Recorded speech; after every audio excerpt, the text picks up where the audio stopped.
Olá, eu sou o André Carvalhal, escritor, especialista em design para sustentabilidade e apresentador do NetGill Podcast, que tem o propósito de pensar em caminhos para uma vida mais sustentável.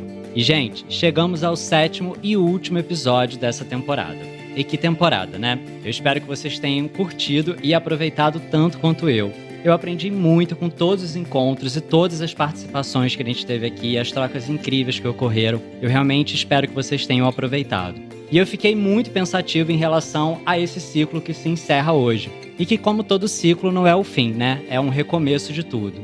Então eu fiquei com vontade de, nesse episódio final, a gente falar de um processo fundamental para os ciclos da natureza, que é a regeneração, ou a restauração, como algumas pessoas falam também.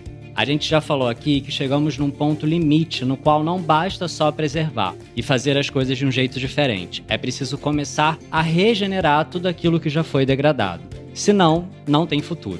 E nesse sentido, há um conjunto de iniciativas que podemos implementar para estimular a regeneração dos nossos ecossistemas. E é sobre isso que a gente vai conversar aqui hoje. Para fechar a nossa temporada com maestria, eu tenho aqui comigo 2 especialistas que vivem profundamente os seus trabalhos com o meio ambiente. A engenheira ambiental e comunicadora Aline Maltuja e o pesquisador e explorador do National Geographic Brasil, Thiago Silva.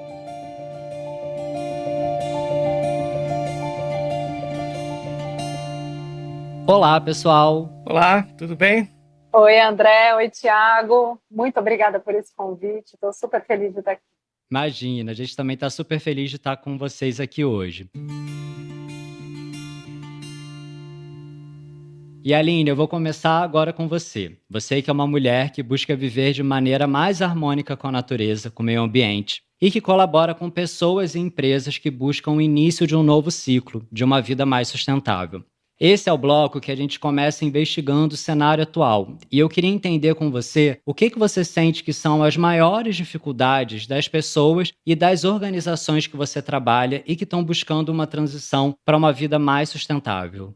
André, obrigada por essa pergunta e acho que ela é pertinente justamente porque falar de regeneração não é só falar sobre regeneração. Regeneração é um conceito que ele propõe que a gente, mais do que fale, do que pense e que pratique, inclusive, ele propõe que a gente sinta, que a gente intua e que a gente se relacione com o mundo. Então, eu me proponho a ser um ser coletivo, né? E aprendo isso muito com os povos da floresta. E eu acho que o maior desafio da gente, e aí vou me colocar dentro desse desafio, é justamente observar se o que a gente cria, se os projetos que a gente cria, as iniciativas, os programas de governo, inclusive, as formas de operar as nossas indústrias e negócios, se eles estão partindo com uma roupagem de regeneração, mas de uma mesma matriz que gerou todo o pensamento e que gera o lugar onde a gente está hoje. Romper com esse modus operandi do pensamento como ocupante de um lugar supremo dentro de tudo que a gente faz é o maior desafio. Com certeza, Aline, a gente falou muito isso aqui nos episódios anteriores, que não é só a gente mudar o modelo, a gente precisa mudar o pensamento, né? A gente precisa mudar a forma de pensar, de sentir, de enxergar e de ver tudo que está à nossa volta. E você usa um termo que eu acho muito interessante, que é o da vida biodiversa. E eu queria que você contasse aqui pra gente, para as pessoas que estão nos ouvindo, o que você entende como essa vida biodiversa e o que seria o contrário disso, né? Uma vida não biodiversa, principalmente quando a gente fala desse respeito aos ciclos e à regeneração da vida. Eu acho que a vida biodiversa, eu gosto de usar esse termo, e eu tenho até ampliado ele um pouquinho mais, falar da vida sócio e biodiversa, porque o contrário disso é o que a gente conhece, né? A gente conhece uma vida em que uma cultura, né, também hegemônica, que é colocada assim, nesse lugar, né, em que só um tipo de seres humanos, né, só uma fração da humanidade exerce o poder sobre nossas finanças, sobre o nosso poder, sobre a nossa natureza, sobre gênero, inclusive, né, e sobre o conhecimento. Essa é a vida monótona, né? É uma vida que, como a Vandana Shiva sempre diz, é a vida da monocultura das mentes, né? Então, eu acredito que, tomando como mestra a Amazônia, ou outros ecossistemas que temos no Brasil, né, de maior biodiversidade do mundo. O que eles nos ensinam é que esse maior banco, esse maior patrimônio que nós temos, ele nasce da cooperação entre seres muito diferentes, né? E dentro, se a gente traz isso como analogia para dentro da nossa própria espécie, eu acredito que é num mundo muito sociodiverso, onde a gente também aprenda a escutar a ciência indígena, por exemplo, né? A reconhecer que os Yanomami têm uma ciência que não está diplomada, que não está na Academia Brasileira de Letras. Quando a gente começar a reconhecer essas outras cores, a gente vai começar a conversar sobre regeneração. Tiago, agora eu queria ouvir você um pouquinho, que é cientista, pesquisador e tem grande parte do seu trabalho voltado para a Amazônia. Enquanto a Aline estava falando sobre a floresta, eu fiquei me lembrando de uma série de notícias ruins que a gente tem recebido de lá. E eu queria que você contasse para a gente se você acha que é factível a ideia de que a Amazônia pode chegar num ponto tal de devastação que a sua regeneração vai ser impossível. Então, é uma hipótese, né? Essa questão da savanização, mas acho que é importante essa discussão do que é regeneração, né? Especialmente do ponto de vista biológico, ela é bem interessante porque quando você pensa em regeneração, você está pensando em reconstrução, seria como uma volta a um estado anterior, né? Mas as comunidades biológicas, elas são muito dinâmicas, então às vezes é difícil definir o que é o estado original, né? Se a gente vai recuperar, restaurar, você vai restaurar até que ponto? Quando, por exemplo, é o estado original de agora, é o estado original da última glaciação, é o estado original do oeste da Amazônia, do leste da Amazônia, né? Especialmente num ecossistema super diverso, né? Como a Amazônia, a gente tem aí 5.000, alguns até dizendo 12.000 espécies aí de plantas, né?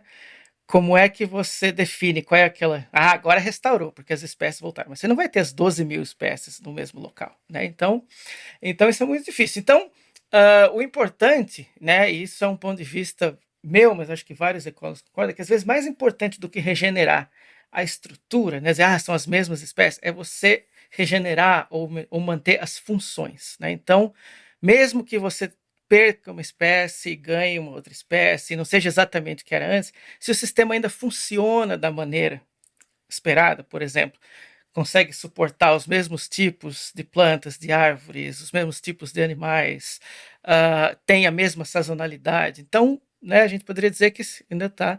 E essa valorização seria uma transição para um sistema diferente, onde, por exemplo, seria mais parecido com um cerrado ou uma caatinga. Então, não é que ficou pior, mas você perdeu o que era aquela floresta tropical. E aí você perde todas as funções, ou como, né, a gente chama, acho que quando mais relacionado à sociedade humana, todos aqueles serviços ecossistêmicos da floresta tropical úmida, você perdeu, porque você não tem mais uma floresta tropical úmida.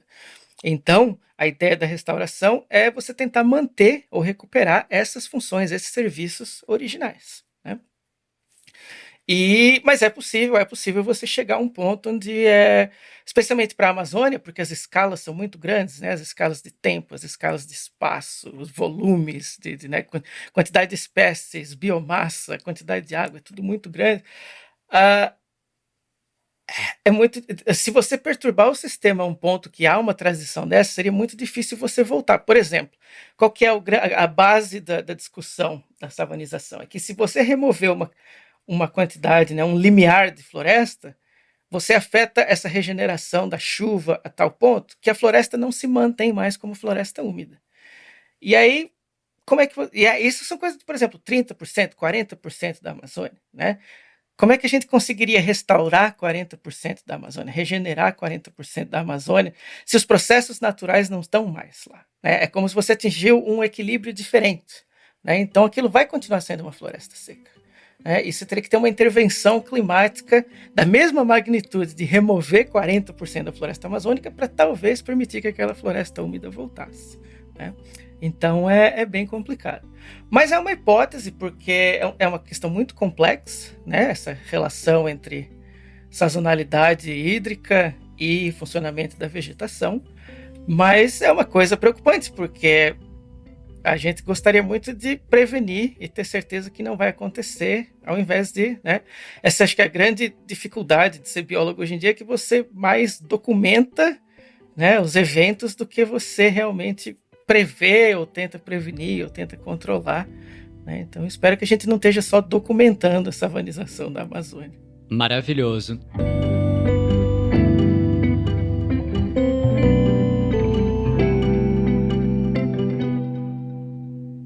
Aline, agora a gente chegou no bloco que eu mais gosto, que é quando a gente começa a explorar algumas soluções e pensar, propor alguma coisa mais prática. E eu sei que você é muito boa nisso. Então eu queria que você falasse para a gente um pouco como que você enxerga que deve se dar essa transição para um modo de vida mais voltado para regeneração, ao invés daquele que é pautado da degeneração, que eu adoro também quando você fala isso. Vamos lá, vamos lá.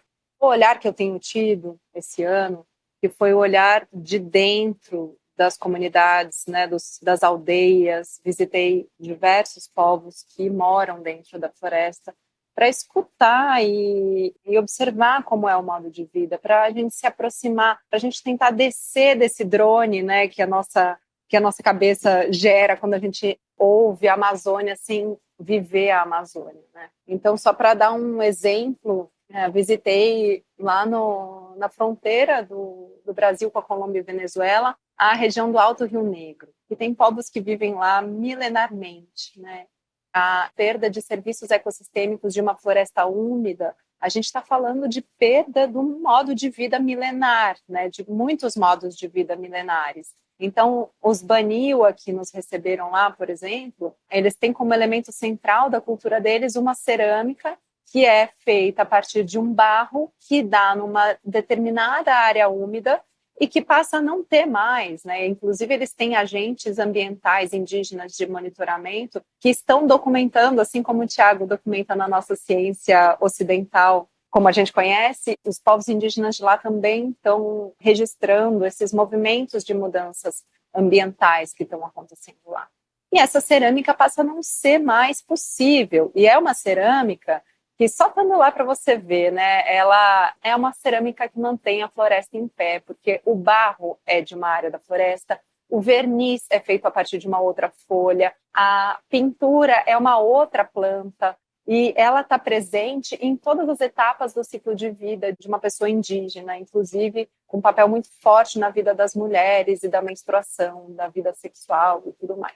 Então, eu acho que, assim, a partir dessa inspiração, eu não consigo tirar da cabeça que em tudo que nós fazemos, a gente precisa assumir um novo mindset, uma nova mentalidade um pouco mais amorosa, né? Que caminhe um pouco mais para ligar sentimentos e emoções a esses pensamentos. Então, como passo número 1, para ser bem prática, bem engenheira aqui, eu tentaria observar em todos os projetos, em todas as iniciativas, como é que o projeto contribui para a perpetuação dessas violências sistêmicas que a gente aplica em relação aos povos que nos ensinam e que estão segurando, como diz o Davi Copenau, que estão segurando o céu sobre nossas cabeças, né? E aí não precisa ir longe. Tenta observar qual é a violência sistêmica que socialmente a sua empresa gera, né? A pergunta não é qual é a violência sistêmica, é quantas são, porque eu, na minha vida, prestando muita atenção nisso, é claro que eu gero violências sistêmicas, né? Então, passa por ter humildade também. Humildade para descer e escutar as pessoas que estão excluídas desses acessos há tanto tempo, né? Eu tenho feito um caminho de escutar muito os povos quilombola e os povos indígenas. Em terceiro lugar, é algo que a minha filha me ensina muito, né, nesse 1 ano de maternidade que eu tenho, que é do cuidado permanente. O cuidado precisa ser permanente. Então, em tudo que a gente faz, em todos os nossos projetos, em todas as nossas ações, você está cuidando disso com um amor incondicional, um amor primário, e que é o que aproxima um pouquinho a humanidade dessa mimetização do que a floresta faz, né? Que é a vida em cooperação, né? A vida, como observou ali em Margulis, nos seus achados científicos lá nos anos 60, né, Tiago? Não sei se eu estou errado. E que observou que a vida nasceu justamente da cooperação entre 2 bactérias que tinham funções complementares, né? Em que você pode mimetizar a natureza e amar mais, com cuidado permanente, tudo que você faz em relação à sociedade e ao nosso ambiente, as espécies humanas e não humanas, né? Total, Aline. E tem uma coisa que eu ouvi você falar uma vez também, que é o lado positivo disso que você trouxe agora, que é também a gente olhar para aquilo que a gente está fazendo e o quanto que aquilo sustenta a vida, né? O quanto aquilo coloca a vida no centro e valoriza ou perpetua a vida, né? Então eu acho que a gente tem essas duas formas de olhar, o quanto aquilo que a gente está fazendo está permanecendo, né, com essas violências sistêmicas ou, né, o contrário, o quanto aquilo está florescendo, está ajudando realmente a manter a vida. Assim, essa foi uma fala sua que me inspirou muito uma vez que eu ouvi. E, Tiago, agora, pegando um gancho também nisso que a Aline trouxe, do artesanato, né, do quanto ele ajuda a, de alguma forma, manter a floresta em pé, você, nas suas expedições pela Amazônia, você deve conhecer também diversas outras formas de produção, né, seja o extrativismo, a própria pesca. E eu queria que você contasse um pouco para a gente a sua visão sobre essa possibilidade de unir, né, um sistema econômico com uma capacidade regenerativa, se você acredita que isso é possível. Eu acredito que sim, eu acho que é um desafio bem grande pela frente, né? A Aline tocou em vários pontos importantes, por exemplo, toda essa bagagem cultural que a gente tem e que muitas vezes afeta. Acho que um outro grande problema, pensando, por exemplo, no caso da Amazônia, mas que se aplica, eu acho, para várias outras situações, é que na nossa sociedade moderna existe uma desconexão muito grande, né? Então, é muito fácil, se você pensa, né, para um membro de uma comunidade indígena que está lá fazendo a cerâmica, que vive a floresta, que depende da resina da árvore, que depende do barro. É muito lógico, muito imediato para essa pessoa, né, que se as coisas começam a mudar, isso vai ter um impacto muito grande na vida dessa pessoa, porque ela está observando ali, né, naquela escala local do dia a dia, interferindo na vida dela. E ela consegue ver essa interferência direta. Agora você imagina uma pessoa que nasceu e cresceu na cidade de São Paulo, que nunca viajou para o norte do país, que nunca foi para uma grande floresta. Você pode até dizer, olha, mas ó, em 2022 ó, nós já desmatamos 2.000 campos de futebol. Mas a nossa mente não tem muita capacidade de entender essas grandes escalas, essas coisas distantes. Por que são 2.000 campos de futebol? Como é que isso afeta a minha vida? É muito difícil fazer um link direto. Total. Então, para existir essa coexistência, você precisaria, de alguma maneira, fazer com que as pessoas percebessem essas conexões, de que os 2.000 campos de futebol podem virar 20.000 e isso pode significar que não vai ter mais a comida do seu supermercado, mas é um link muito mais indireto, muito mais difícil de construir, né? E eu acho que é um dos motivos porque a educação ambiental é mais relevante para proteger a Amazônia, você ensinar a pessoa a conservar os ecossistemas que estão ali no entorno dela, para que ela crie essa percepção da importância da natureza, do que realmente chegar e tentar enfiar na cabeça dela, olha, a Amazônia é importante. Não, começa mostrando como ali o parque da cidade, a floresta, a mata ciliar é importante, porque aí você tem uma conexão mais direta, mais física, né, com o processo. Mas existem muitas iniciativas bacanas na Amazônia. Eu acho que o Instituto de Desenvolvimento Sustentável Mamirauá, né, que é uma organização que administra a Reserva de Desenvolvimento Sustentável do Mamirauá, tem feito isso há vários anos, por exemplo, com o manejo do pirarucu.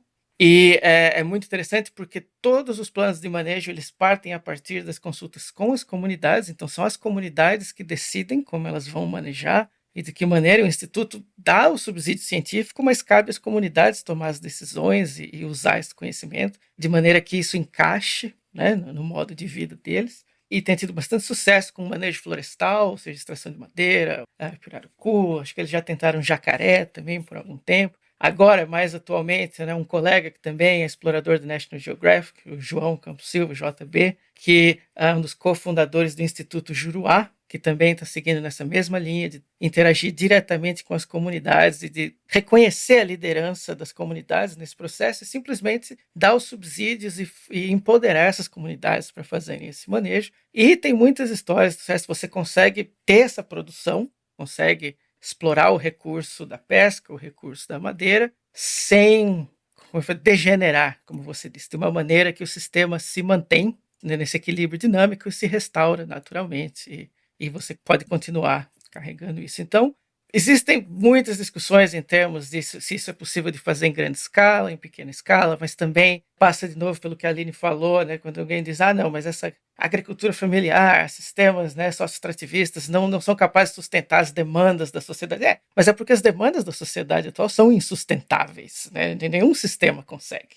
Então, né, isso passa por toda essa questão de você mudar toda essa visão econômica de lucro, de crescimento, né, infinito e coisas assim, mas que acho que a gente aprende com essas interações numa escala, e não são escalas assim pequenas, né? Eles estão explorando isso e vendendo e suprindo todo o mercado da região norte de pesca, de madeira, através de atividades sustentáveis. Então não é só, né, o cara está indo vender um peixinho lá em Manaus e volta, né? Não é isso que a gente está falando. Mas sempre existe essa dúvida de escala. Mas eu acho que são trabalhos muito bonitos que passam. Eles, quando o Instituto Mambiral, eles começam com uma escola de formação de líderes comunitários. Então eles trazem os jovens para aprender, estudar e como eles serem, né, mais líderes, como eles se engajarem na comunidade para que eles possam voltar e assumir esses papéis. E eu acho que esse é o processo, né? Eu acho que e não só eu, mas acho que já ficou bem claro que não dá muito certo essa visão de conservação que tira todo mundo, bota uma cerca em volta, porque tem um pesquisador que eu gosto muito, chama Earl Ellis, da Universidade de Maryland, que ele fala que a gente usa a palavra biomas, mas que ela não tem muito sentido, porque a maioria de todos os ambientes da Terra já foram alterados pelo ser humano. Então, na verdade, o que nós temos são antromas, né? A maioria dos tipos que a gente tem são moldados pela interação com a sociedade humana. Então, não dá para você, de repente, admitir que não, as pessoas vão sair dali numa boa e nunca mais vão voltar e ninguém vai tocar. Então, passa por esse processo, né, da gente redescobrir que a gente não é diferente de... Não só você não é diferente do indígena que está explorando aquele curso, você não é diferente do tucano que está ali comendo sementes, né? Você é um ser vivo, você depende desses recursos, todos eles vêm das mesmas fontes naturais e o processo é o mesmo, né? O ser humano não está à parte, não tem como se dissociar desse funcionamento. Total. E quando a gente começa a entender isso, a gente entende que não é falar sobre preservar o tucano, o rio ou a floresta, é preservar a gente, né? Isso. É preservar a nossa espécie. Acho que é super importante essa visão. E Aline, o Thiago trouxe um pouco sobre a questão da pesca e tal, e você fala bastante sobre outras iniciativas que estão alinhadas com esse propósito da regeneração, como a agrofloresta, por exemplo. E eu queria que você falasse um pouco para a gente sobre isso. Eu tenho acompanhado, André, que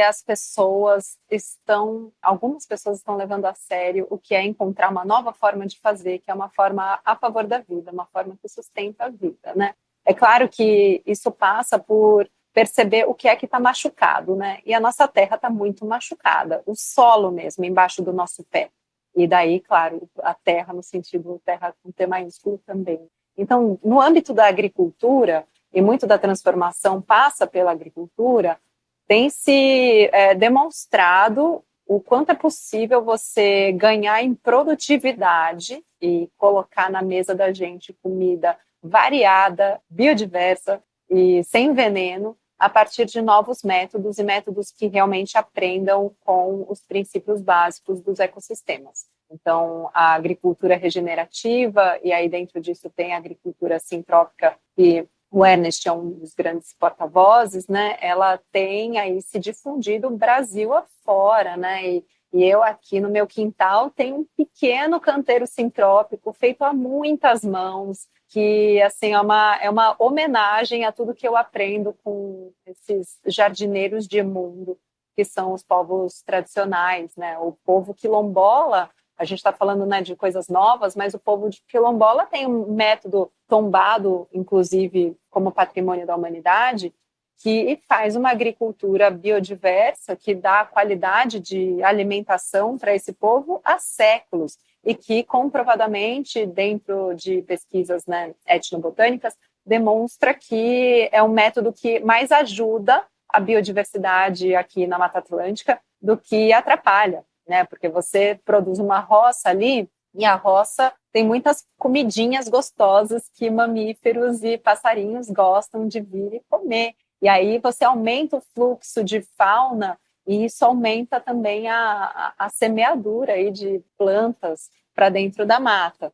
Então, acho que observar as iniciativas de regeneração tradicionais e também as novas nos inspira todos os dias, porque a gente pode buscar todos os dias um alimento que contribui para sustentar a vida, contribui para a regeneração. E aí, um beijo para todas as associações agroecológicas desse país que seguram o céu junto com Davi Copenaua e que se mantém aí aos trancos e barrancos, porque é preciso dizer, a gente tem muito pouco incentivo, poucas linhas de crédito ou nenhuma linha de crédito para esse tipo de agricultura. E se a gente der força nisso, se a gente der espaço de poder para esse tipo de iniciativa, talvez a gente tenha, sim, daqui 15, 20 anos, na nossa mesa, uma comida muito melhor do que a gente encontra hoje no nosso sistema centralizado de distribuição de alimentos, que enterra, joga fora mais de 1/3 de tudo que se colhe nas nossas lavouras do Brasil.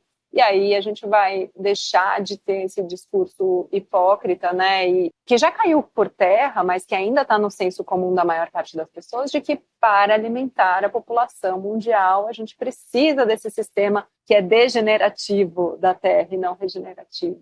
O argumento implícito, né, que eles não colocam explicitamente, é que para alimentar a população da Terra, mantendo o nosso lucro dentro dessa visão capitalista, né, não dá para fazer isso de maneira sustentável, realmente. Mas é essa parte que ninguém toca no assunto. Total, total. Não, e é exatamente isso que fica para mim dessa conversa maravilhosa aqui com vocês, de que a regeneração ou um novo modelo, né, de vida, de economia que seja mais favorável à nossa existência, ele parte basicamente de uma nova forma de pensar, de uma nova forma de viver, uma nova forma, né, de se relacionar com tudo que está à nossa volta. E como a Aline disse, sempre checando, validando se realmente aquilo está sendo a favor da vida. Eu acho que talvez não seja uma nova maneira, mas uma velha maneira. Porque se você pensar, tudo na natureza é baseado em regeneração. Tudo está em mudança constante, em reconstrução constante. Até você mesmo, né? As células do seu corpo hoje não são as mesmas células de quando você nasceu. Então quem é você? Né?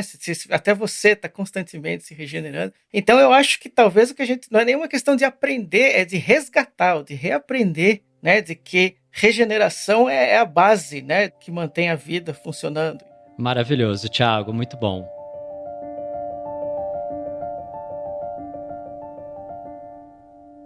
O que você faz importa é uma campanha da National Geographic Brasil, que tem como objetivo conscientizar e engajar as pessoas sobre a importância das suas ações. E esse é o nosso bloco de encerramento, e a gente sempre encerra trazendo uma dica prática do que a gente pode fazer no nosso dia a dia. E hoje eu vou falar sobre desacelerar, porque se a gente está pensando em regeneração, é fundamental que a gente reduza o nosso ritmo no planeta, como o Thiago acabou de falar. Somente dessa forma a gente vai conseguir permitir que o meio ambiente tenha o tempo de exercer o seu ciclo natural e as suas funções de regeneração. E eu acho bem fácil da gente entender isso porque a gente viu agora durante a pandemia, com o fechamento, né, e com a paralisação de diversos serviços, o quanto a natureza de alguma forma voltou a se regenerar sem a atividade humana. Isso eu acho que mostra pra gente o quanto esse sistema que a gente está vivendo hoje é um sistema que não é muito a favor da vida, como a gente estava falando até agora. E só tem um jeito da gente encontrar uma nova forma, buscar uma reconexão. A gente está com a impressão de que o tempo está passando cada vez mais rápido, e isso é fato, ele está mesmo, porque a gente tem feito cada vez mais coisas, a gente tem acelerado cada vez mais o relógio natural de todas as coisas que estão à nossa volta. O nosso trabalho talvez seja o maior exemplo disso. E essa velocidade do cotidiano tem atropelado as nossas conexões com experiências que requerem tempo, como, por exemplo, pensar sobre a nossa existência nesse planeta e como que a gente quer que a nossa vida aqui seja, o que a gente quer deixar aqui depois que a gente vai embora. E esse é o convite hoje, nesse nosso último episódio, parar, refletir, desacelerar e olhar para a nossa vida e olhar para aquilo que a gente quer fazer para o planeta. Bom, é isso, pessoal. Esse foi o nosso último episódio do NetGeo Podcast. Eu tô muito triste, obviamente, que acabou, mas a verdade eu sinto que tá apenas começando. A gente falou sobre muita coisa aqui e ainda há muito a ser feito. Tem muito conteúdo aqui para vocês pensarem, ouvirem, para inspirar as ações e os movimentos de vocês no dia a dia a salvarem o nosso futuro e o nosso presente também. Nos episódios anteriores, a gente já falou com a Ailton Krenak e a Paulina Chamorro sobre o planeta Terra e as nossas florestas. A gente já falou sobre lixo e economia circular com a Fê Cortez e a Cristal Muniz. sobre moda com propósito com Dudu Bertolini e Giovanna Nader. A gente conversou sobre os nossos oceanos com a Tamara Klink e a Bárbara Veiga, sobre o papel das mulheres na luta climática com a Samela Sataré-Mauê e a Amanda Costa, e sobre a influência do bem com a Laila Zaid e a Nathalie Neri. E hoje a gente conversou com o Thiago e com a Aline sobre regeneração. Eu queria muito agradecer vocês pela participação e queria convidar aqui nesse encerramento que vocês deixassem alguma dica relacionada a esse tema também, alguma coisa que as pessoas pudessem ler, estudar, pesquisar. Vocês falaram sobre vários autores, trouxeram várias referências ao longo do episódio. O que vocês gostariam de deixar aqui marcado no final? Eu quero convidar todos a me acompanhar pelas redes sociais. Não que eu seja a referência, mas eu divulgo as referências. E eu estou documentando esse exercício que eu contei para vocês, que eu tenho feito, de escutar os povos da floresta. E isso em breve vai ser lançado na forma de um podcast também, o Casa Floresta, junto com o Instituto Socioambiental. Então, essa conversa continua muito por lá. Vai ser uma honra ter todos os ouvintes aqui de vocês escutando a gente também. O arroba é Aline Matulja. Boa, Aline. Thiago, e você? Que dica que você gostaria de deixar aqui para encerrar?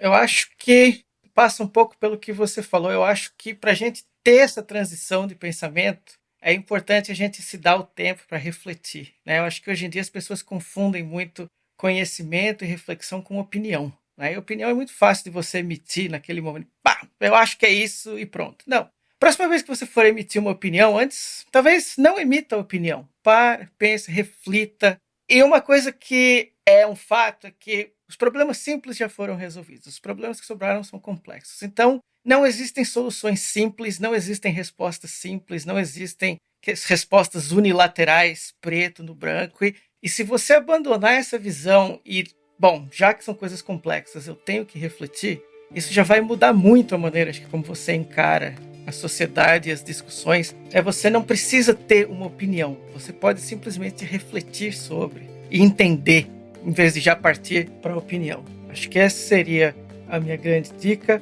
Eu não sou extremamente ativo nas redes sociais, mas eu costumo falar mais sobre a ciência, minha pesquisa no Twitter, @THE_Sana, SANNA. E por causa do envolvimento com a National Geographic, especialmente durante os períodos em que a gente está em expedição, eu costumo também colocar bastante coisa no Instagram. Ali eu coloco mais sobre o dia a dia das expedições e os desafios que a gente enfrenta. Maravilhoso. Valeu, Thiago. E vale lembrar também que no site netdealbrasil.com você encontra mais informações sobre ciência, viagem, história, meio ambiente. Segue a gente nas redes sociais, @netdealbrasil, e o meu @é Carvalhando. É isso, pessoal. Valeu e até a próxima.